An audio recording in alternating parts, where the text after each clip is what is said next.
Terima kasih saudara Anda kembali bersama kami dalam Sapa Jatim menata parkir kota tantangan Dishub mengatasi parkir liar bersama dengan Kadishub Bapak Gatot. Masih semangat ya Pak? Ini rotok garing kalau misalkan puasaan Pak.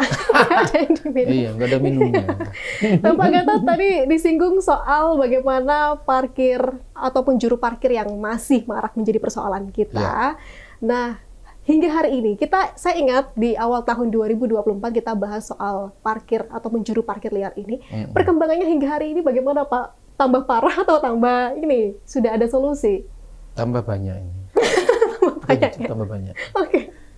Banyaknya, ya karena banyaknya tempat usaha baru. Contoh Mbak ya, gacuan. Iya.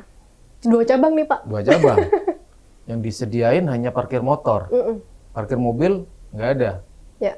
Sehingga timbullah parkir dia mengatasnamakan masyarakat sekitar. Oh. Iya kan? Akamsi. Ya kan? Masyarakat sekitar, iya kan? Iya. Mau nggak mau, ya yang penting kami rekrut juga seperti itu. Kami rekrut karena kami kasih edukasi bahwa parkir itu sudah berdasarkan Perda nomor 1 2024 retribusi itu kan harus berbayar. Roda 2 2.000, roda 4 4.000. Dan itu harus dibuktikan dengan kalau parkir kami kris maupun karcis. Oke. Ada yang nekat bikin karcis sendiri. Ada. Jadinya kami sudah tertibkan dan kami sampaikan bahwa kalau mau parkir kami beri karcis resmi dari Pemkab. Kalian harus setor ke Pemkab, nanti dapat jasa pungut dari Pemkab. Oke. Seperti itu. Nah, yang perlu kita luruskan mungkin Pak Gatot ini soal peran dari juru parkir. Karena masyarakat mungkin menganggap juru parkir ini adalah orang yang mengamankan. Jadi kalau misalnya ada kehilangan helm atau bahkan motor, mereka yang turut bertanggung jawab. Padahal juru parkir ini hanya mengarahkan tempat parkir begitu ya. Apa bagaimana? Tugasnya juru parkir kami yang pertama menata. Oke. Menata kendaraan, mengatur, mengarahkan pengendara. Iya. Yang ketiga juga menjaga kelancaran arus lalu lintas. Sehingga untuk kalau istilahnya menjaga sangat bukan penitipan kan? Iya benar. Bukan penitipan. Dan itu tidak cukup dengan 2.000 ya Pak pasti. jadi istilahnya juru parkir ini hanya mengarahkan, menata dan mengamankan arus lintas yang di sekitarnya. Iya. Dan pastinya itu harus sesuai aturan juga. Kalau misalnya mengarahkan di tempat parkir yang terlarang juga salah ya Pak. Benar. Nah kalau misalkan dengan tempat usaha yang punya juru parkir mandiri begitu, itu juga pembagian pendapatan dibagi dengan pemerintah daerah? Jadi gini, kalau di Dinas Perhubungan itu hanya di parkir di tepi jalan umum. Oke. Itu namanya retribusi.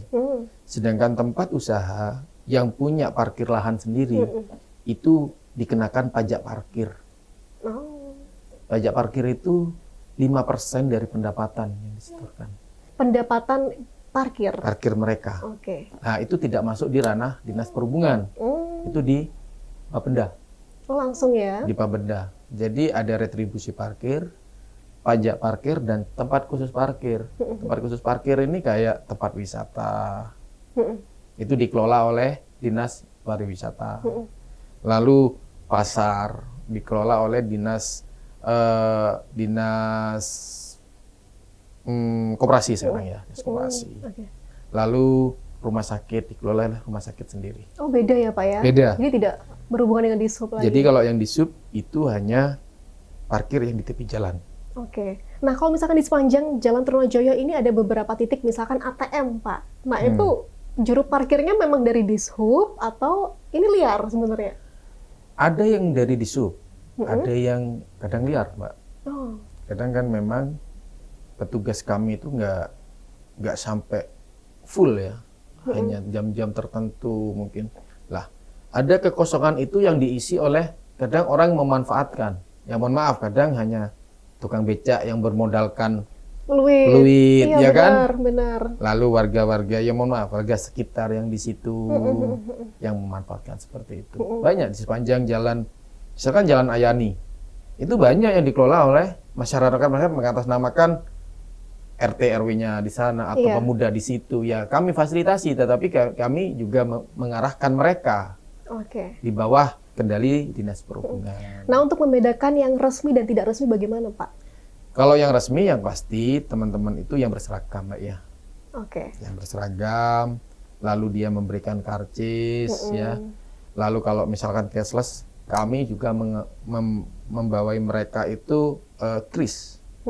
Masih berlaku ya, Pak? Masih. Di alun-alun masih? Masih, insya Allah. Oke. Makanya kalau misalkan masyarakat itu tidak diberikan kris atau karcis, nggak usah bayar. Nah, masalahnya keamanan kita juga terganggu nih, Pak. Karena kalau misalnya Bisa. kita nggak bayar, kita Bisa wah, dilaporkan, diterancam. kan bisa dilaporkan. Oh, bisa dilaporkan Sekarang ya? kanalnya Gus kan ada. Oh, oke. Wadul Gusnya bisa. Siap. Ke Instagram Dinas Perhubungan bisa. Jadi kami sampaikan ke masyarakat. Oke. Kami juga tidak hanya ke masyarakat, kami juga menekan kepada juru parkir kami. Iya. Wajib hukumnya juru parkir memberikan kris atau karcis. Kalau kris itu nggak bisa, ya otomatis mereka memberikan karcis.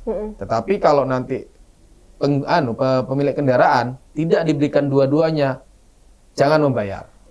Kalau ada pemaksaan, dilaporkan aja kepada Wadul Gusya atau Instagram Dinas Perhubungan Oke, siap. dengan lokasi dan jam kejadian. Pasti akan kita tindak lanjutin. Oh, oke. Karena mereka ini kan, kita sebagian dari juru parkir ini kan sudah P3K paruh waktu. Benar. Kalau konditnya jelek, belum tentu mereka akan diperpanjang di tahun depan.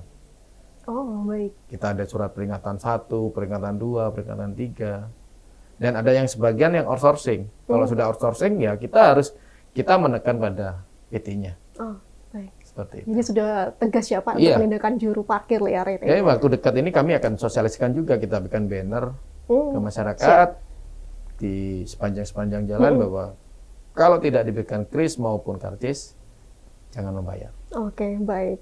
Ya. Ini mudah-mudahan clear soal juru Ya, parkir liar ya, Pak Gatot. Nah, balik soal bagaimana tadi lahan parkir yang makin terbatas ini, tentunya menjadi beban bagi mereka pelaku usaha yang menyediakan lahan parkir. Kira-kira solusinya apa nih, Pak? Kalau misalnya sudah mentok ini tidak ada lahan, sementara pengunjung mereka banyak. Ya. Memang kalau bangunan-bangunan baru dan itu sudah masuk di kualifikasinya wajib menggunakan andalalin, itu pasti di situ ada diatur. Jadi misalkan tempat usaha nih ya, restoran dengan berapa kapasitas tempat duduk harus menyediakan lahan parkir sekian, itu sudah ada. Tapi untuk usaha-usaha baru, yang kami repotkan ini bangunan lama yang nggak ada. Iya. Bangunan lama yang nggak ada. Oke, baik. Jadi kita mengoptimalkan kondisi yang ada akhirnya. Dan yang akan hadir di waktu yang akan datang ya, pelaku usaha baru ini diperketat. Diperketat melalui analisa dampak lalu lintas. Oke. Karena setiap pembangunan itu harus ada analisa dampak lalu lintas. Sehingga itu yang kita tekankan. Iya. Karena kalau misalkan ini hanya mereka yang parkir liar atau kendaraan yang ditindak, ya tidak akan kelar ya, Pak. Iya. Karena mereka juga butuh untuk melakukan perilaku ekonomi, tindakan ekonomi. Betul. Oke, semakin menarik pembahasan kita akan rehat sejenak dulu, Pak Gatot. Kita lanjutkan di segmen berikutnya. Saudara, jangan kemana-mana, Sapa Jatim akan segera kembali.